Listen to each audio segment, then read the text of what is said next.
I've lost count how many times I've been asked by students, what is the best way to take notes? It's almost like as students, we're tasked on this quest to find the best note-taking method. And once we find this legendary note-taking method, we will immediately get those good grades. And once you use this note-taking method, you'll crack the ultimate hack of studying. But let me stop you right there and take one step back. When we actually think about it, what actually are exams? What are we actually required to do to score a high score in exam? Hi, my name is Hugo. I'm a study performance coach, a junior doctor and ex-pharmacist in Auckland, New Zealand. In my spare time, I love to share study tips and useful real-life skills that school have forgotten to teach us that can lead us to live better and fulfilled lives. Our exams simply test our ability to recall information from our brain, to put this onto correct keywords, phrases, and sentences onto that exam paper. If you were to just take one keyword from the sentence, what would it be? I'd say it's the word recall. It is essentially 20% of input you should be focusing on because it would yield you the 80% of results when it comes to your exams. So we know we're trying to optimize your thoughts, behaviors, actions, and habits to maximize this recall. So we need to objectively evaluate how effective it is when you take a lot of time making these beautiful notes. When you're making these notes, like most students, you're most likely either transcribing what the lecturer is saying or copying from the lecture slides, textbooks,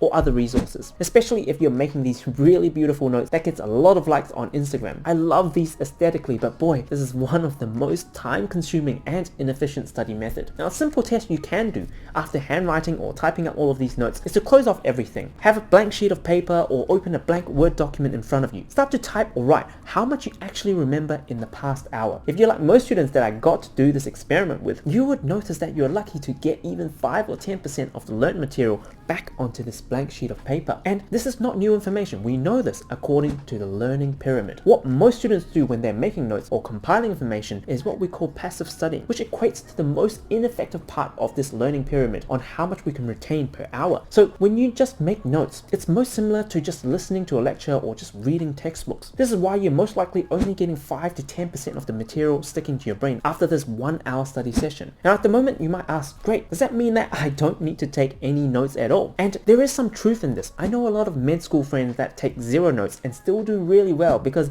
they understand the principle of active learning and active recall. Now, basically writing themselves a list of exam questions as they attend the lecture and keep on repeating answering these questions until the exams. Now, this is one of the most extreme ways to exploit this learning pyramid. So you're constantly practicing by doing, and when you have a blank sheet of paper in front of you to recall, that means that you're essentially having to teach this concept to yourself once again. Now, this is why these students can retain 90 to 95+% of the information within the same hour as compared to these students who make these beautiful notes but only retain 5 to 10%. And that's almost 10 times difference in the efficiency on the ability to recall information. When compounded day in and day out, these students that focus on active recall will study way more efficiently, need much less time, but they can achieve much better results than those who are using the wrong study methods. Now, I believe it's a little bit extreme to not take any notes at all. And throughout the years, I've evolved to take less and less notes. Instead of transcribing what the lecturers have to say, I now focus on building a library of resources, links, images, videos that I can quickly refer to when I get stuck after my active recall session. Now, the last thing you want to do is when you're revising for these mock exams to go through 100 different lectures, 20 different textbooks, 50 different online articles, 80 different YouTube videos to get the concept again or fact again into your brain. Now look at making notes as a point of organization or just a quick reference. I've even taken this one step further to outsource my note-taking process. Now, instead of creating this library of organized notes myself from scratch, I'll actually start off from previous high-achieving students from the same subject and use their organized notes as a starting point. I'll then reorganize all of these and make sure I can quickly find the information I need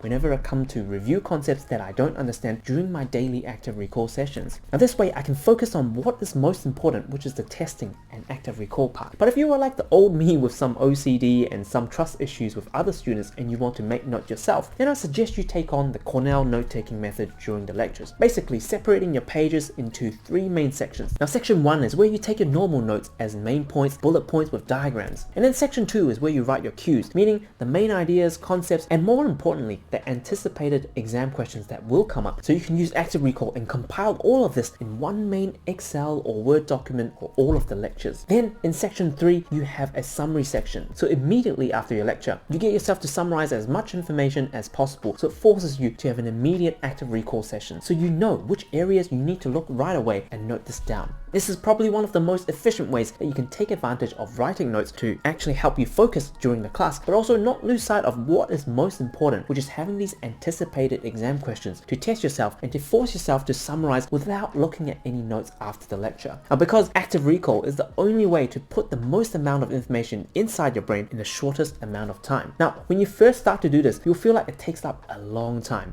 but trust me, the harder you work your brain, the more information you will retain. So the actionable point here is to decide whether you want to adopt this process of outsourcing your notes by obtaining past high achievers notes, or to look to take up this Cornell note-taking method as your go-to note-taking method. So I hope this mini lesson has been helpful for you. Make sure to like and subscribe, and I look forward to seeing you in the next one.